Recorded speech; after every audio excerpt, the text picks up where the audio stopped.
자, 300페이지 보니까 이제 어림셈법이 나와요. 근데 조금 전에 우리는 이제 할인연금 수지 분석법이란 걸 잠깐 들어봤는데 걔는 할인을 했잖아요. 그러니까 할인이란 말이 있는데 얘는 셈을 하는데 정확하게 하지 않고 어림잡아서 하겠대요. 우리 학계론에서 정확하게 하느냐 그렇지 않느냐는 이거거든요. 수지가 있는데 수입과 지출이 있는데 지출은 현재 산다면이고 수입은 미래 예상된다. 이게 수입이거든요. 그러면 현재하고 미래는 시점이 달라. 시점이 다르거든요. 그렇기 때문에 가장 큰 문제가 서로 시점이 다르니까 정확하게 하려면 예를 들어서 1년 후에 1억 원이다 이거예요. 그러면 현재 가치로는 1억보다 안 될 거 아니에요. 그럼 정확하게 알아보려면 할인율이 10%면 이걸 1.1로 나눠가지고 현재 시점에서 맞춰서 정확하게 따져봐라. 이게 바로 정확하게 하느냐 하지 않느냐 이 차이인데 할인연금 수지 분석법은 이렇게 해서 정확하게 끄집어내겠다 이거고 어림셈법은 대충 어림잡아서 하기 때문에 할인율을 고려하지 않고 그냥 하겠다 이 말이거든요. 그래서 일단은 어림셈법은 할인율을 고려한다 안 한다? 안 한다. 자, 칠판에 주목하세요 이제. 자, 두 번째 분석기법 중에 어림셈법이 있어요. 어림셈법. 자, 셈이란 것은 계산하는 건데 정확하게 하는 게 아니고 어림잡아서 계산하는 것을 어림셈법이다 라고 그렇게 이야기를 해요. 어림잡아서 계산하는 것을. 그러면 자, 어림셈법에는 승수법과 수익률법이 있어요. 승수법과 수익률법이 있는데 자, 이제 이렇게 볼게요. 어림셈법은 가장 큰 특징이 할인했다 하지 않았다. 할인하지 않았다. 네. 할인하지 않았다. 않았다. 그러면서 자, 그러면 어림셈법은 할인하지 않았기 때문에 수익률법도 승수법도 다 할인했다 안 했다? 할인하지 않았다. 다 할인하지 않았다. 이렇게 하시고요. 다음에 이제 이거 볼게요. 2 곱하기 A는 4다. 그러면 2의 이름을 뭐라 불러주냐? A의 이름을 뭐라 불러주냐면 이번에는 2에다가 곱해주는 숫자 맞나요? 2에다가 곱해주는 숫자 맞죠? 그래서 2의 승수다. 그렇게 불러줍니다. 2의 승수. 그러면 A 값을 알아보려면 양변을 2로 나누면 약분되고 2로 나누면 A 값은 2분의 4가 됩니까? 2분의 4? 맞아요? 그러면 승수 앞에 있는 게 분자로 가요? 분모로 가요? 분모로 가죠. 그래서 이렇게 하세요. 이런 논리가 있으니까 승수 앞에 있는 것은 전부 다 어디로 간다? 분모. 다시 승수 앞에 있는 거 어디로 간다? 분모. 그러면 책 있는데 다 써볼까요? 그러면 저소득 승수는 분모가 뭐예요? 저소득이죠? 그렇죠? 네. 다음에 순소득 승수는 분모가 순소득, 순영업소득이에요. 다음 세전 현금수지 승수는 분모가 세전 현금수지 맞아요? 네. 그렇죠? 다음 세후 현금수지 승수는 분모가 세후 현금수지 이렇게 돼요. 따라서 승수 앞에 있는 거 전부 다 어디로 간다? 분모로 간다. 이렇게 알아두시면 되겠어요. 근데 분자가 보니까요. 요 두 놈은 분자가 총 투자액에 들어가 있습니까? 총 투자액에 들어가 있어요. 근데 요 두 놈은 분자가 또 뭐가 들어가 있습니까? 지분 투자액이 들어가 있죠? 그렇죠? 지분 투자액이 있는데 요 놈이 100%짜리 100%짜리고. 예? 자, 이제 한번 설명을 한번 할게요. 자, 이제 볼게요.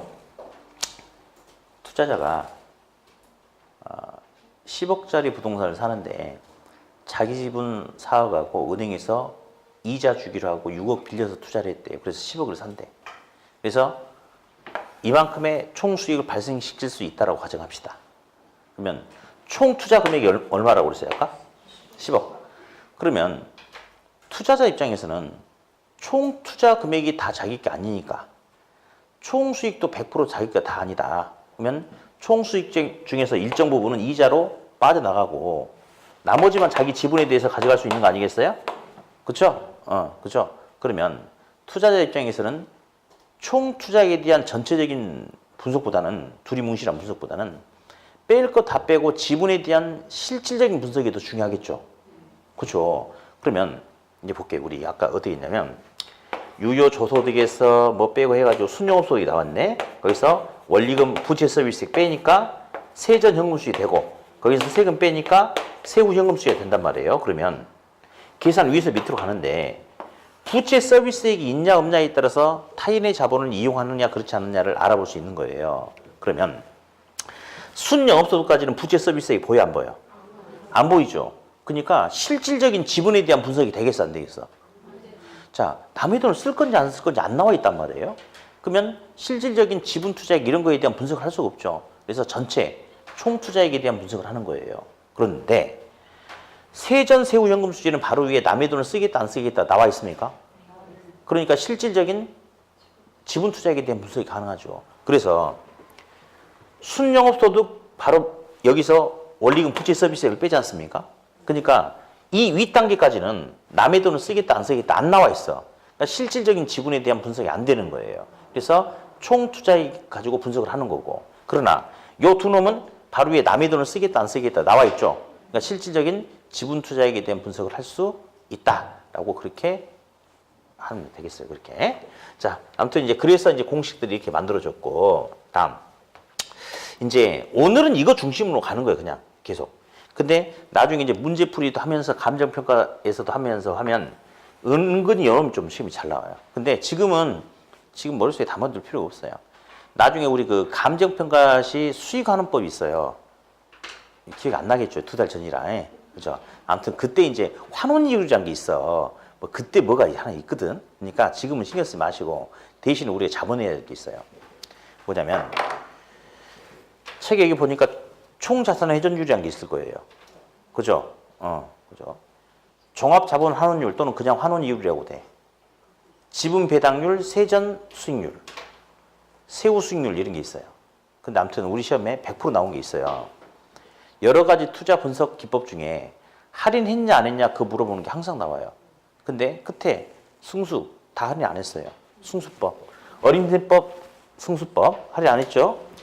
내부 수익률은 할인한 거죠. 아까 했던 거 내부 수익률은. 근데 그게 빼고 나머지 율 다 수익률법이야. 할인 안 했어요. 그래서 어디 총자산 회전율은 할인했다 안 했다? 왜? 율. 세전 현금 수지 승수 안 했죠? 승수. 세후 현금 수지 승수. 세후 수익률. 종합자본 환원율. 그렇죠. 그렇게 그냥 찍으면 돼. 그 머릿속에 다 지문으로 하지 말고. 어림셈법은 할인하지 않았다. 어림셈법에는 승수법과 수익률법이 있다. 그래서 승수로 끝나거나 율로 끝나면 전부 다 어림셈법이니까 할인하지 않았다. 그렇게 하시면 돼요. 이렇게. 네. 자, 일단은 뭐 기본적인 틀 좀 봤고요. 다음 이 순소득 승수 가지고 또 설명을 또 해야 돼요. 다시 순소득 승수는 이제 항상 나온다고 보면 돼요. 자, 다시 쓸게요. 소득 승수는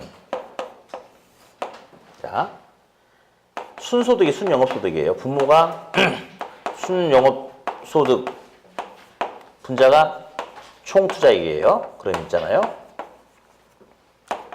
10억 주고 부동산을 사는데 매년 순영업소득이 2억이다. 그러면 5자 해가지고 여기다가 연자를 붙여줍니다. 5년.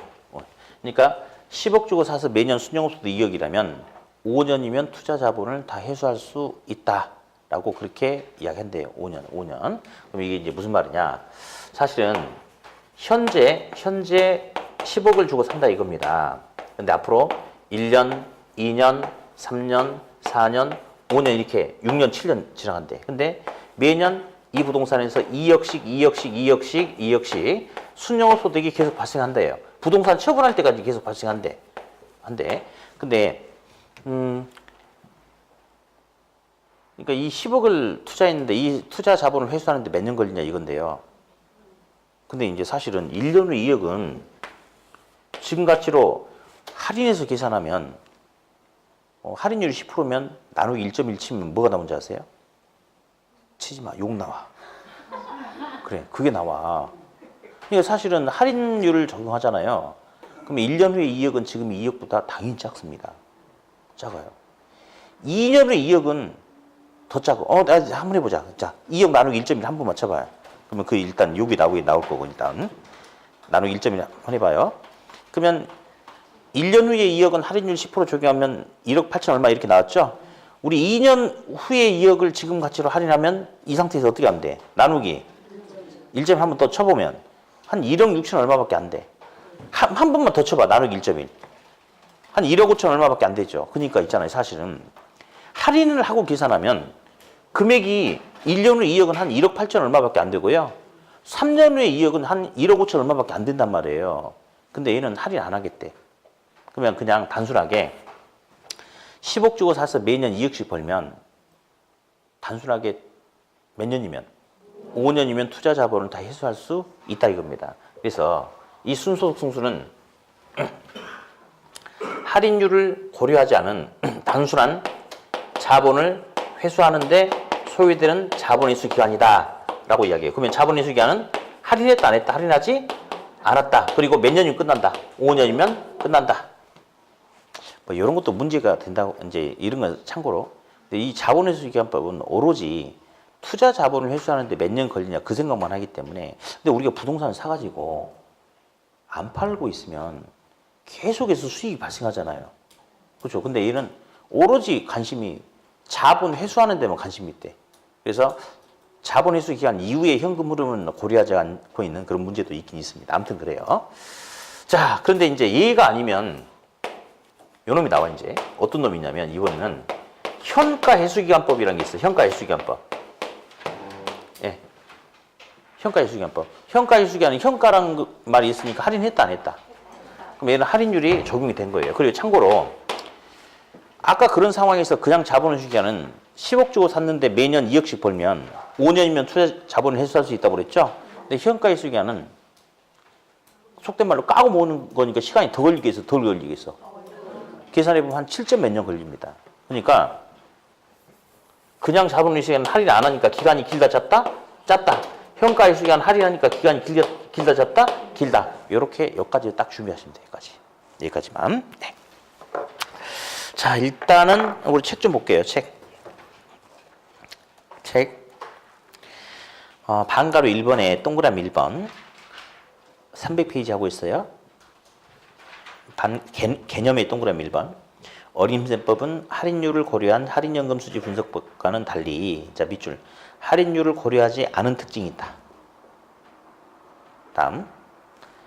동그라미 3번에 어림셈법에는 승수법과 수익률법이 있다. 자, 밑줄. 승수는 낮을수록 유리하고 문장 끊어. 자, 승수가 의미하는 것은 투자 자본을 회수하는 기간이니까 낮을수록 유리한 거죠? 작을수록? 그죠? 그 옆에 승수가 아니고 수익률로 고쳐놓으세요. 그 옆에는 수익률은 승수가 아니고 수익률은 높을수록 유리한 투자 대안이다. 수익률이 높은 게 좋다는 건 당연한 거 아닌가요? 그거는 별로 우리 시험에 의미가 없는 소리겠지. 우리 시험 있잖아요. 정직한 표현은 안 좋아한다니까. 우리 시험은 어떻게 하면 꼬아서 오답을 만들어낼 수 있느냐, 혼란을 줄 수 있냐 없냐, 이게 중요하단 말이에요. 그러니까 수익률이 큰 게 좋은 건 너무 당연한 거니까 시험에 안 중요하지. 승수가 나오죠. 승수는 투자 자본을 회수하는 데 소요되는 기간이니까 긴 게 좋다, 짧은 게 좋다. 짧은 게 좋다, 이렇게. 그리고 이제 301페이지 잠깐 볼 건데요. 이제 잠깐 이거 주목하세요. 네, 볼게요. 빵이 6개가 있다. 근데 3명이 나눠서 먹으면 1인당 몇 개씩 가져가요? 2개 먹을 수 있는 거죠? 근데 똑같이 빵이 6개가 있다. 근데 한 놈이 집에 가버렸네. 그러면 1인당 먹을 수 있는 빵이 더 늘어난가? 개수가? 그렇구나. 그러니까 분자가 똑같으면 분모가 작을수록 그 값은 커지겠네? 이거 이해 안 되시면 손 들어봐. 이해 안 돼? 다 됐죠? 근데 이제 저기 동그라미 2번에 디귿이 있고 동그라미 3번에 디귿이 있는데 이거 복습하지 마세요. 왜냐면요, 이 논리가 지금 요 논리거든요. 근데 이게 뭐가 어려워? 아무것도 어렵지 않아. 근데 지금 뭐 엄청 헷갈려 볼 거예요. 엄청 헷갈려 버릴 거야, 아마. 이게 아무것도 아닌데. 그래서 아마 제대로 엮여버리면 아마 이거 가지고 점심 먹고 1시간 동안 헤매도 못 외워 나올 수도 있거든요. 그러니까 아예 보지 말고 이거 이해하면 할 수 있어 나중에는. 이해됐죠? 그럼 이제 동그라미 2번, 3번에 둘 다 디귿들은 뭐 안 보는 게 상책이에요 지금. 아무것도 아닌데, 그러니까 이게 자기가 어느 정도 공부를 해가지고 받아들이고 소화시킬 수 있는 상황이 되죠? 그럼 아무것도 아니야. 근데 자기가 아직은 능력이 안 되잖아, 우리는. 우리는 학습할 수 있는 그릇이 작잖아, 아직. 그죠? 언제쯤 커질까? 한 내년 대학 커질란가 모르겠네.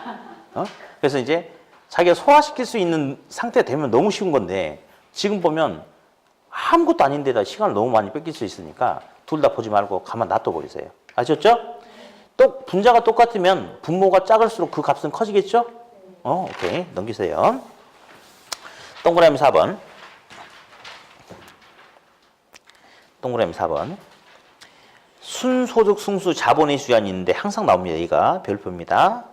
자, 동그라미 니은 별표. 동그라미 니은 그만 보시면 돼요. 니은. 아까 이야기한 거니까. 딱 저 기출지문 7번 있죠. 7번. 7번은 그 답이 X인데 U라고 잘못 나왔거든요. 예. X라고 써놓으세요. 7번은 답이 X다. 이렇게. 자, 넘기시고 304페이지. 자, 이제 비율 분석법 가겠어요. 비율 분석법. 네. 먼저 첫 번째 이제 대부 비율 있죠. 대부 비율은 100%. 100%입니다. 100%. 항상 시험에 나와요. 별표 쳐 놓으셔야 돼요. 그러면 어디 이제 세 번째는 비율을 가지고 분석하는 비율 분석법에 대해서 이제 한번 갈 거예요. 근데 그냥 뭐 비율 분석법이 뭐 한계가 있다 뭐 이런 소리 않고 그냥 이 소리만 잠깐 한번 하고 그냥 넘어갈게요. 비율 가지고만 따지는 게 비율 분석법인데 A 학원과 B 학원이 있어요. 나란히. 근데 A 학원하고 B 학원하고 이번에 전국 동시 모의고사를 똑같은 시험지를 가지고 봤어요. 그랬는데 A 학원에서 갑돌이가 학원 내에서 성적이 상위 3% 안에 들었대. 100명 중에 3등 안에 들었다 이거죠. 대단히 잘한 거 아닌가요? 그죠? 몇 점인지 잘 몰라. 근데 아무튼 상위 3% 안에 들었어요. 근데 B 학원에 다니는 을돌이는 상위 40%에 걸쳤대. 그러니까 잘한 거지 그래도 100명 중에 40등이면. 그렇지만 엄청 잘한다라고 단정하긴 좀 그렇죠. 100명 중에 40등이니까 잘하긴 했지만. 자, 그러면 단지 비율로만 놓고 보니까 누가 훨씬 더 잘했어요? 또 그 사이에 또 갑돌이 일도 잊어먹었구나. 갑돌이 상위 3%. 잊어버렸지? 자, 알았어. 갑돌이가 이제 상위 3%예요. 엄청 잘했죠. 근데 제가 갑돌이한테 칭찬해 주려고 이리 와, 잘했어. 너 시험지 좀 저희 성적표 좀 보자 했더니 자꾸 안 보여주려고 그러는 거예요. 아, 줘봐, 너 잘했잖아. 봤더니 학기로는 35점, 민법 37.5점. 때려주게도 시험차를 점수가 이렇게 나온 거예요. 이게 뭐야 했더니 알고 봤더니 갑돌이가 다니는 A 학원들은 다 꼴통들만 있어가지고 점수가 다 개판이야, 개판. 그래서 막 20점, 29점이 수두룩. 그러면 그런 상황이라면 그런 속에서 35점 맞고도 상위 3% 안에 들 수도 있는 거죠. 그렇죠. 다음. 이번 을돌이는 되게 막 억울해하더라고. 상위 이제 40등 돼서 100명 중에 40등. 상위 40%. 그랬더니 자기 성적표를 좀 봐달래. 그래서 뭐 볼 것도 없잖아요. 별로. 뭐 그런가 보지 하고 봤더니 학계는 95점 나온 거야. 왜 이래 했더니 B하고는 학생들이 너무너무 공부를 잘해가지고 예, 한 문제만 틀려도 석차가 밑으로 쭉 내려가 버릴 수도 있겠습니까? 그럴 수도 있겠죠. 물론 우리 학원 이야기하는 건 아니야. 그러니까 그럴 수도 있다 이거지. 그러니까 이제 무슨 말하고 싶냐면 비율 분석법은 단순하게 비율 그 자체 하나만 가지고 따지기 때문에 방금 같은 상황이라면 단지 비율만 놓고 봤을 때는 상위 3% 안에 들어가 있는 갑돌이가 절대적으로 공부를 잘한다라는 왜곡된 결론에 도달해 버릴 수도 있다는 거. 그런 개념만 살짝 듣고 넘어오면 되겠고요. 이제 대부 비율 할 거예요. 대부 비율은 단 한 번도 생략되지 않고 시험에 계속 이렇게 나와요. 대부 비율. 예. LTV라고 하죠. LTV. 그러면 대부 비율은 부채, 부동산 가격 기준 부채 크기예요. 그래서 1억짜리 부동산을 사는데 은행으로부터 6천만 원 빌린다면 대부 비율은 몇 퍼센트가 되냐면 60%가 됩니다. 대부분 몇 프로? 60%. 60%가 된다는 거. 네. 자, 그런데 이제 저 밑에 반가로 이번에 무슨 비율 나왔어요? 부채 비율 나왔죠. 그렇죠? 대부 비율과 부채 비율은 다른 소리예요. 부채 비율은 투자자 지분 기준으로 부채의 크기를 보여주는 게 부채 비율이에요. 그러면 어디 1억짜리 사는데 6천만 원 빌렸으니까 부채가 6천만 원이죠. 그렇죠? 예. 자기 지분은 4천만 원이죠. 그렇죠? 그러면 4천분의 6천만 원 하니까 1.5예요. 1.5. 그러니까 150%가 되거든요. 자, 그래서 이제 무슨 말하고 싶냐? 대부 비율과 부채 비율은 똑같은 말, 다른 말. 다른 말이죠. 그렇죠? 예. 누가 더 숫자가 커? 부채 비율이 크죠. 대부 비율과 부채 비율이 공통점이 있어요. 다 분수죠. 둘 다 분자에 뭐가 올라가 있어요? 부채 크게 올라가 있어요. 기준만 다를 뿐이야. 부동산 전체 가격 기준으로 부채 크기냐? 그 전체 부동산 가격 중에 투자자 지분을 기준으로 부채 크기냐? 분모 기준만 다르지 측정하는 상대적인 부채 값은 똑같은 거죠. 그러면 둘 중에 누가 분모가 더 작겠어? 분모. 얘가 더 작죠? 그러면 분자는 똑같은데 얘가 분모가 더 작은 상황이잖아요. 그러니까 똑같은 투자 대상에 대해서 이야기하면 반드시 누가 더 작겠어? 누가 더 크겠어? 부채 비율이 더 크겠죠? 분모가 더 작은 거니까. 그죠? 그럼 이제 굳이 제가 이제 일단 숫자는 좀 이따 넣고 할 테니까 찍어봐요. 대부 비율이 높아질수록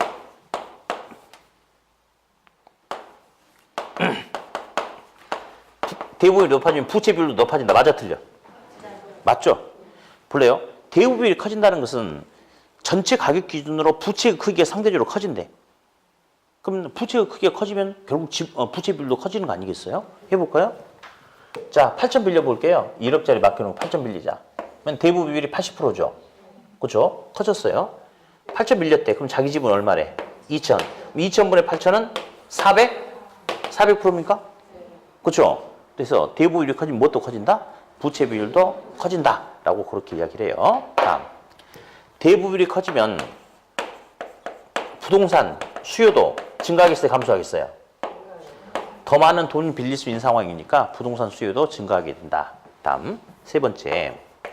대부 비율이 100%가 넘을 수도 있어요. 정상적으로 은행은 돈 빌려주면 6천만 원 빌려줍니다. 60%.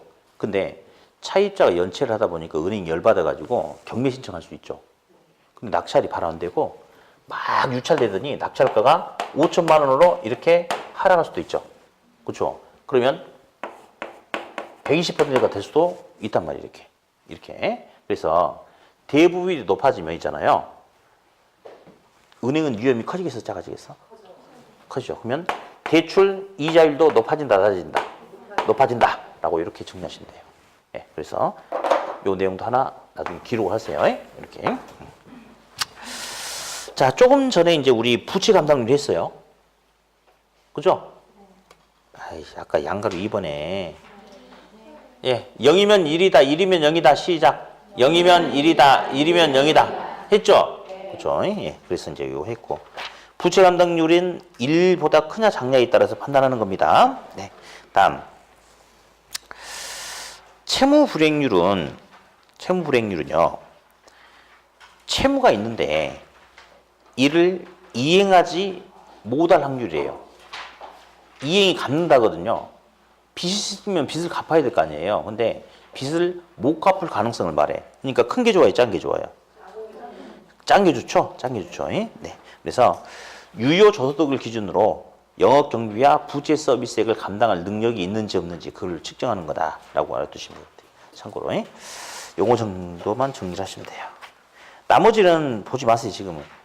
지금 보지 말고 지금 알려드린 것만 하시면 돼. 자, 어디 308페이지도 체크하지 말고 볼게요. 회수기간법이 승수죠. 승수. 투자 자본 회수하는 거. 그러니까 그 회수기간법은 할인했다 안 했다? 안 했겠지. 근데 어디 양가로 이번에 회계적 이익률이란 게 있어요. 걔 있잖아요. 시험에 할인했냐 안 했냐 그만 물어보거든요. 할인했어요 안 했어요? 어떻게 알았어? 율. 어림셈법에는 승수와 수익률이 있다고 그랬죠? 그렇죠. 그래서 율 할인하지 않았다. 그렇게 정리하세요. 자, 다음에 이제 310페이지 보세요. 이제 부동산 이용 및 개발론이 나와요. 310페이지 일단은 넘겨보세요. 근데 이제 앞쪽은 사실은 뒤에하고 중복이 돼가지고 굳이 안 봐도 됩니다. 근데 대신에 뭐 그나마 잠깐만 그 311페이지 보니까 반가로 1번에 집약적 토지 이용이라고 보이세요? 도심지 같은 경우가 집약적 토지 이용이 나타나죠.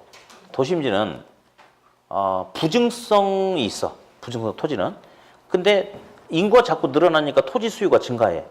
그런다 하더라도 토지의 물리적인 양은 증가시킬 수 없다 보니까 집가가 급등해.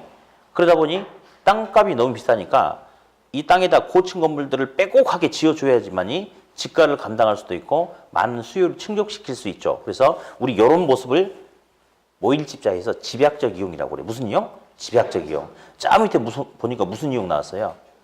조방적 이용 나왔어요. 요거는 저기 성안 막 이런 데 가다 보면 혹시 성안 사신 분 안 계시죠? 없죠? 뭐 특별한 지역 감정이 있어서 그런 건 아니고요. 제가 모르는데 아침에 제가 이제 SRT 타고 내리면 전철 타고 오다 보니까 마치 우리 시골 나주를 지나간 것처럼 그런 생각이 들어서 그런 거지. 혹시 성안 사신 분 기분 나빠지면 안 돼. 예. 근데 평택 외곽도 우리하고 똑같던데 보니까 아무튼 그래요. 그래서 이런 거를 조방적 이용이라고 해요. 조방적 이용. 예. 나중엔 땅은 손대지 마시고요. 놔둬 버리고. 이제 316페이지도 잠깐 봅니다. 316페이지. 저기 보니까 양가로 이번에 도시 스프롤 현상 보이시죠? 요것도 시험에 자주 나오거나 그러진 않아. 그래서 이제 스프롤은 옆에다가 직접 손을 쓰세요. 외곽 지역 난개발, 외곽 난개발, 외곽 난개발, 외곽 난개발. 그래서 요건 우리가 저번 수능 때 했죠. 책에 다 체크가 돼 있잖아, 했잖아 이렇게. 예.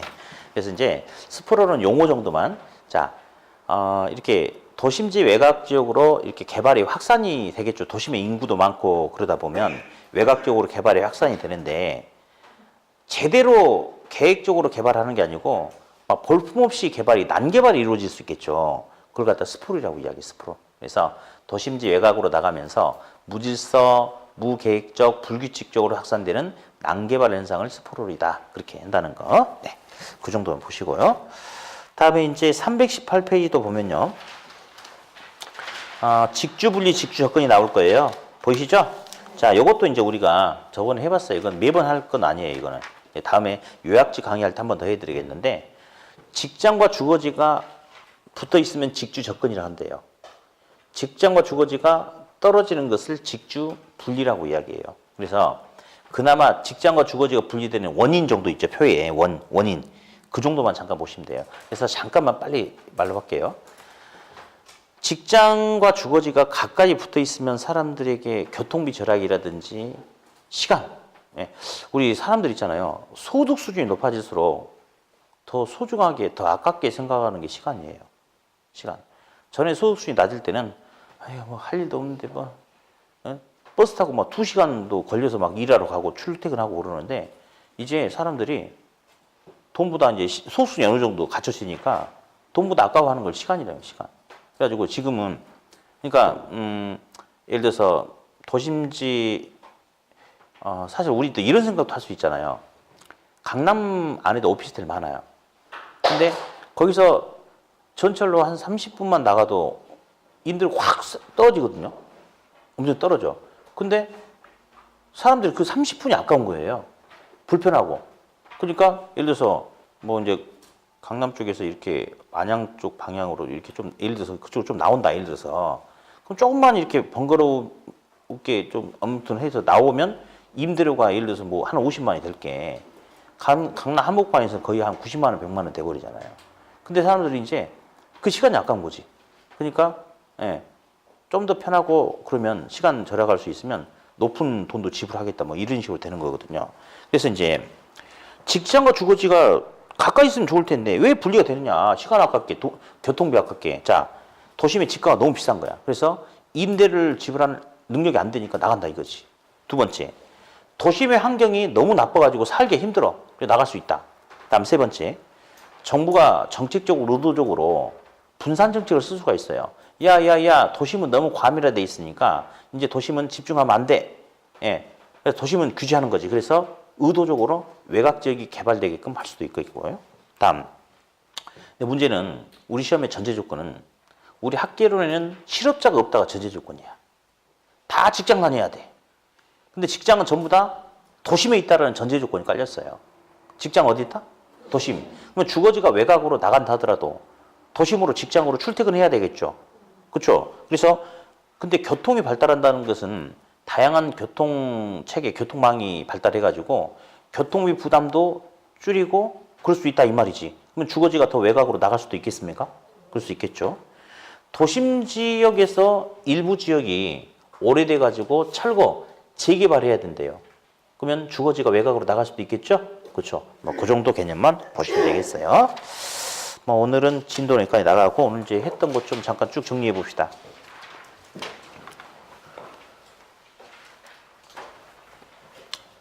오늘 배우긴 많이 배운 것 같죠? 기억이 안 나서 그렇지. 배우긴 좀 제법 배웠어요. 첫 번째 뭐 있었냐면요. 이거는 뭐 크게 신경 안 써도 되는데 평균 분산 분석법 또는 지배율 이해했어. 그래서 좋은 게 좋은 거다. 표준편차 위험이 똑같으면 수익이 큰 게 좋은 거고 수익이 똑같으면 표준편차 위험이 작은 게 좋은 거다.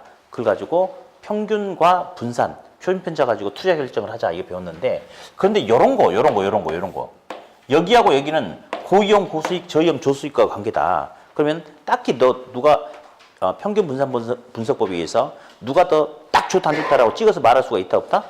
없다. 예, 판단할 수 없다. 그때는 공격적 투자자는 여기를 선택할 가능성이 크겠죠. 보수적인 투자자는 덜 먹고 안전한 걸 선택할 가능성이 크겠고요. 아까 뭐 돌연변인지 뭔지 뭐 한번 잠깐 들어봤죠. 복수 안 해도 괜찮아요. 돌연변이는 어떤 게 좋다? 작을수록 좋다.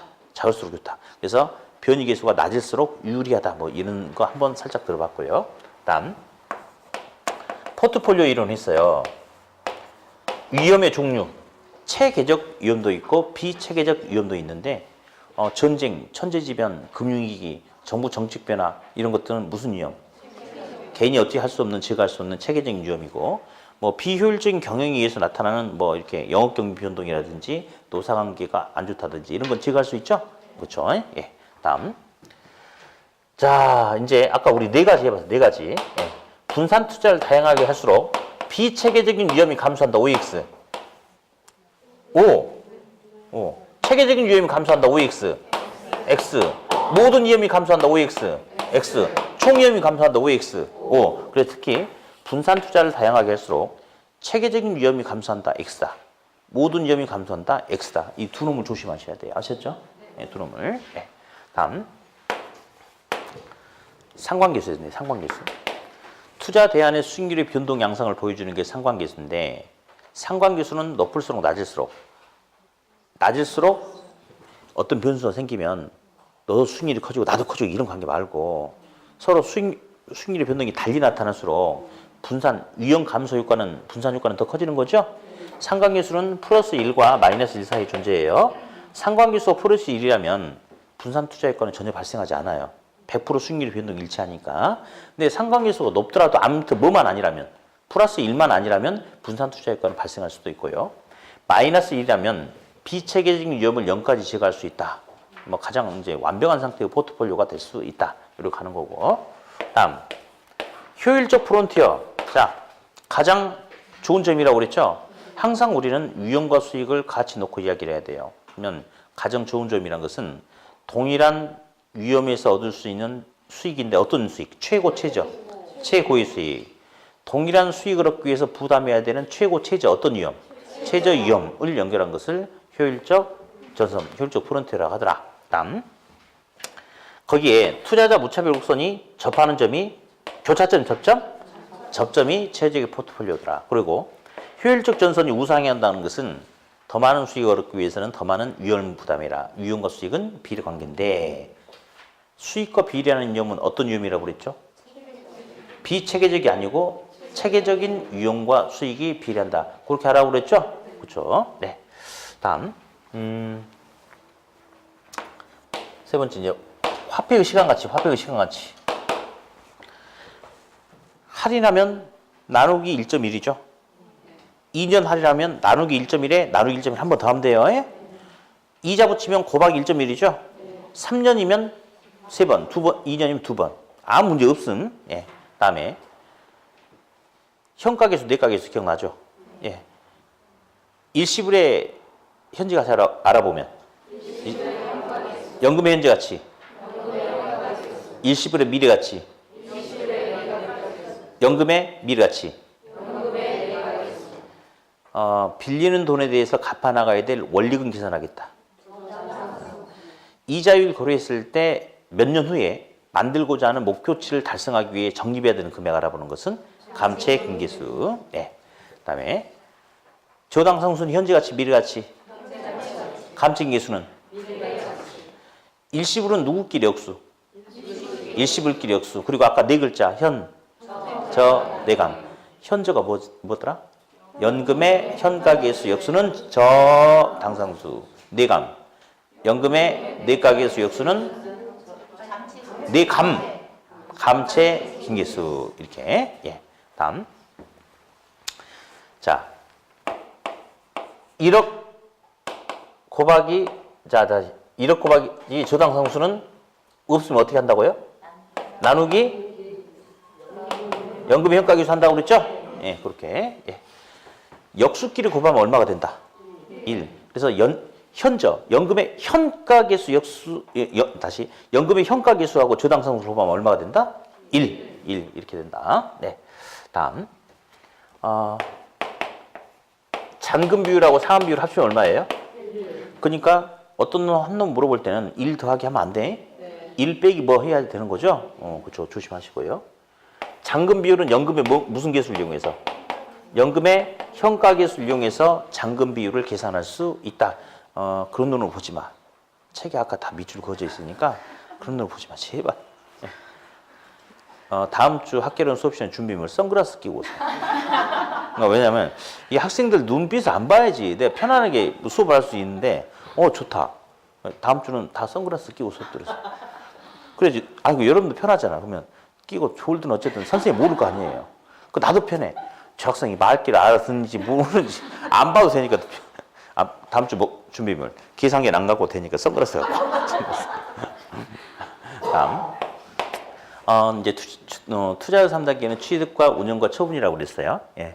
운영을 통해서 발생할 수 있는 소득이 영업수지, 처분을 통해서 발생할 수 있는 소득이 이제 지분복귀 이렇게 이야기했는데 영업수지는 아까 조조소득 전후 가능한 조소득에서 공실 및 불량부채 빼고 기타 소득 더하면 유효한 조소득이 되죠. 거기서 영업 경비를 빼니까 순영업소득에서 부채 서비스액 빼면 세전에서 세금 빼면 세후 현금 수지 이렇게 한번 해봤고요. 그다음 지분복귀가 아까 매매순 전후 이렇게 봤죠. 자 그러면서 영업 경비 포함시키지 않는 대표 항목 3가지 있었어 아까. 자 볼래요? 일단 공실 및 불량부채도 영업 경비 포함 안 시켜. 뒤에 미리 뺐으니까. 부채 서비스액도 나간 돈이거든요. 영업소득 세금도 나간 돈이거든 사실은. 근데 둘은 별도의 공제 항목이 있지 않습니까? 그래서 영업경비에 이 둘은 넣으면 안 돼요. 하나 또 우리 감가상각비는 세금 계산할 때 알아보는 거죠. 그러니까 영업경비에 포함시키지 않는다. 3가지 알아두시고요. 다음 순영업소득은 저당 조건에 영향 받아 안 받아? 안 받죠. 그럼 이자율이 높아지면 원리금 얘가 커지는 거지 얘가 커지는 건 아니에요. 이렇게 됐고 순에서 부채 서비스 빼니까 세전이 돼요. 그러면 순이 세전보다 크죠. 근데 같을 수도 있어요. 그래서 순은 세전보다 크지만 100% 지분 투자가 이루어진다면 얘가 없으니까 둘이 같을 수도 있다. 그렇게 영업소득세는 어떻게 하라고 그랬지? 순, 이, 감에 세율 하면 된다고 그랬죠? 순영소득을 기준으로 이자 지급분 감가상각비를 빼면 바로 엔터 치면 과세 대상분이 나와요. 거기다 바로 세율 때리면 세금이야. 그러니까 그 절차를 머릿속에 암기하려고 하지 말고 그냥 순위감의 세율 이러면 돼. 어떻게 한다고요? 순위감의 세율 하면 딱 세금이 나오게 돼 있어요. 네. 이렇게 했고요. 자, 이제 투자 분석 기법 중에 첫 번째 이제 할인연금 수지 분석법을 했네. 얘 할인했어요, 안 했어요? 할인했으니까 언제 가치가 되는 거예요? 현재 가치가 되는 거죠. 그래서 현가란 말이 들어가면 몽땅 다 할인했다라고 알아두시고요. 자, 순영가법 이런 것도 있었네. 그다음 두 번째 수익성 지수법도 있고 세 번째 내부 수익률법도 이렇게 있어요 지금. 자, 순영가는 돈이니까 0을 기준으로 하는 거죠. 0. 예, 0. 0 이상이 값이면 투자하는 거고 수익성 지수는 분수죠. 그러니까 1을 기준으로 하고요. 내부 수익률은 퍼센트죠. 퍼센트는 퍼센트끼리 비교하는 거예요. 그럼 내부 수익률은 누구랑 비교한다? 요구 수익률하고 이렇게 비교하는 거죠. 그 이상이 값이면 투자를 한다라고 했고요. 어떤 방법이 제일 아름다운 방법이라고 그랬지? 마치 모르면 전부 다 얘 찍으면 돼. 얘를 찬양해야 돼. 예, 그래서 누가 더 우월하냐 얘가, 누가 더 합리적이냐 얘가, 어떤 놈이 가치가 하나가 정되냐 얘만, 무조건 얘만, 수정가법만. 이것만 찍으면 그냥 답이에요. 아까 우리 기출문제 몇 개 봤잖아요. 얘 찍으세요 그냥. 아셨어요? 누가 더 우월한 투자 판단에 준 거 기준이 되느냐, 누가 더 합리적이냐 하면 몽땅 뭐 수정가법을 그냥 찍어주면 된다는 거. 이렇게 그냥 하면 돼요. 하면 돼. 0이면 1이다, 1이면 0이다. 뭔 말인지 알죠? 예. 요거 말고 어디 뒤에 하나 또 있어요? 근데 필요 없어. 그냥 어차피 우리는 수지 갖고 하잖아. 수지 가지고 들어오는 돈, 나간 돈, 수입과 지출 가지고. 근데 수입과 지출을 바로 빼서 측정하는 값이 있어. 분수로 나눠서 배수로 측정하는 값이 있어. 그러니까 뭐 0이라는 것은 빼서 알아보니까 0인가 보지. 그럼 나눠서 알아보는 것은 1이 되고 그렇게 하면 되는 거예요. 예. 자, 아무튼 이렇게 이제 정리를 한번 했고요. 다음에 어림셈법은 할인했다 안 했다? 승수법과 수익률법이 있다. 그래서 끝에 승수로 끝나거나 율로 끝나면 전부 다 어림셈법이다. 할인하지 않았다. 그 중에 시험에 순소득 승수. 자, 그리고 다시 칠판 저쪽 가보니까 이쪽 가봅시다. 억지로 암기하지 말고 이렇게 하라고 했어요. 승수 앞에 있는 게 다 어디로 갔어요? 분모. 승수 앞에 있는 거 다 분모로 간다. 그리고 순영업소득까지는 아직 남의 돈을 쓰겠다 안 쓰겠다 몰라. 그러니까 실질적인 지분에 대한 분석이 돼야 안 돼. 그래서 뭐에 대해서? 총투자액에 대한 분석을 할 수밖에 없는 거예요. 그래서 그러나 세전 세우는 바로 위에 남의 돈을 쓸지 안 쓸지 알 수 있죠. 실질적인 지분에 대한 분석을 할 수 있는 거죠. 예, 그렇게 하고 100% 시험에 나온다고 했어요. 이거. 예. 자, 그냥 순소득 승수는 자본회수 기간 할인했다 안 했다? 안 했다. 기간이 짧아요. 근데 할인한 현가 회수기간법은 할인했죠. 기간이 길다. 예, 길다. 다음 대부 비율이 커질수록 주택 수요도 증가하고 부채 비율도 커지고 이자율도 높아진다 했어요. 대부 비율과 부채 비율은 달라요. 작년 시험 문제에 대박 문제 나왔잖아요.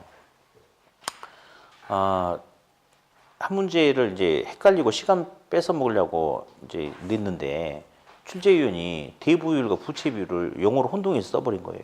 근데 나는 참 그것도 이해가 안 가는 게 문제 자체가 오류가, 그러니까 사실은 이런 게 있어요.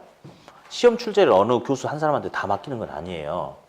당신은 투자 이론 몇 개, 뭐 몇 개 이렇게 내주세요. 이렇게 해가지고 3명의 교수한테 나눠서 이렇게 의뢰를 해요. 그 중에 이제 하나를 선택하는 거거든요. 또 한 사람이 또 다 내진 않아 또. 아무튼 그래. 근데 거기서 끝나는 게 아니고 자체적으로 이제 검수를 또 하고 오타는 기본이고 또 작년에 시험 보고 합격했던 합격생들이 있어요. 그 중에 한 10일 들어가 있는데 한 150만 원인가 160만 원 받고 검수해주고 나와요. 하루 일당이 좀 세죠. 한 19만 원 되니까. 그죠? 근데 60점, 65점 맞은 학생들은 부르지도 않아요. 합격은 했으나 그 사람들은 실력이 있어서 합격한 게 아니거든. 사실은 65점 맞고 합격한 학생하고 50점 맞은 학생하고 실력 차이는 없어. 아는 게 똑같아요. 근데 찍었는데 답을 많이 찍었느냐, 삑사리가 많이 났느냐, 그 차이가 있지. 무슨 차이가 있겠어, 사실은. 그래서 성적도 있잖아요. 막 한 80점, 90점 맞고 이런 학생들 있죠. 그런 학생들 추출해서 전화를 하는 거야, 이제. 산업인력관리공단에서 이번에 시험 검수 작업을 하는데 혹시 참가할 수 있냐? 대신에 10일 동안 집에 절대 못 갑니다. 예. 그래가지고 학생들이 과목별로 이제 막 다 검수를 하거든. 근데 세상에 왜 그걸 못 봤는지 모르겠어. 대부비율과 부지비율은 진짜 다른 소리잖아요. 근데 아니 이 사람이 출제한 사람의 눈에는 안 보일 수가 있어요. 예. 안 보인다. 자기는 맞다라고 생각하는데 안 보일 수가 있는데 그래서 작년에 시험 합격했던 학교학생들이 몇십 명이 들어와서 같이 검수를 하는 거잖아요. 근데 아무도 이걸 못 잡아냈다는 게 참 의아해요. 이렇게 술만 먹었나? 참 이상한 거야. 아무튼 보세요.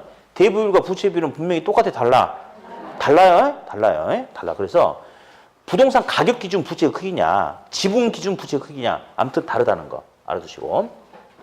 부부순 부채 감당률. 예. 일보다 크면 빌려주고 일보다 작으면 안 빌려주고. 예. 순영업소득으로 벌어서 원리금 부채 서비스를 감당할 수 있냐 없냐 이렇게 측정하는 거니까.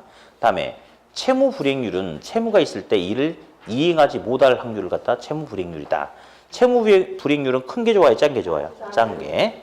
여기까지가 오늘 이제 주된 거였고, 아까 뭐 집약적 조방적 이용의 개념 한번 살짝 봤죠? 그다음에 스프롤 도심 무슨 지역으로? 외곽 지역으로 나타나는 난개발이다. 그리고 직주분리란 용어 정도 한번 잠깐 들어봤죠? 그렇죠? 그다음에 이제 다음 주에는 부동산 개발부터 쭉 진행을 하도록 하죠. 저번 주 3, 4교시 오늘 지금 이렇게 했던 거 뭐 더 이상 잔소리할 필요가 없어요. 투자 이론은 가장 이렇게 단일 파트에서 가장 시험 문제가 많이 나오는 부분이 투자 이론이고 학생들이 좀 까탈스럽게 생각하시는 부분이 또 여기거든요. 그러니까 이 부분은 아무튼 열심히 좀 잘 좀 복습도 하고 그렇게 하세요. 네, 자 알았어 끝낼게요. 금방 끝내. 화내지 마. 예, 고생하셨고 다음 주에 다시 뵙겠습니다. 수고하셨습니다.